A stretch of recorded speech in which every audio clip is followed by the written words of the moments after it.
Umlandeli kakhuzani usefike namahlebezi athi uMthandeni Manqele iGcokama Elisha uzokhipha iEP la khona ezobamba noPhungalenja izobe ibhekwa uQhubinja. Lo mlisa akuqondakali ukuthi lento ayishoyo iqinisile noma ubedalabha, kodwa ufakazise ngomunye wabalandeli bakaMthandeni wathi uyizwe khona. Angisajahile ukuze i-EP kaMthandeni noPhungalenja ngenzathi uMthandeni kune-EP ezophuma ufisharisha uPhungalenja kubhekha lo mjida lo wabathi ubani uQhubinja. Kubhekha lo mjida abathi uQhubinja. Angisajahile ukizwe ngizwe kancane nje umduo engisikaza ngayo lapha RSA Mduo.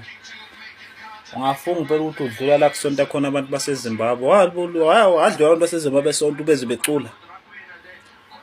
Ayithi wabashayeli impela ngisengijahe ukuzwa ngempela uMthandeni versus Phungalenja. Kubhekha uQhubinja. Hayi, shayiwe phela lo ngoma leyo. Bathi ke bangomba imbayi bangempela.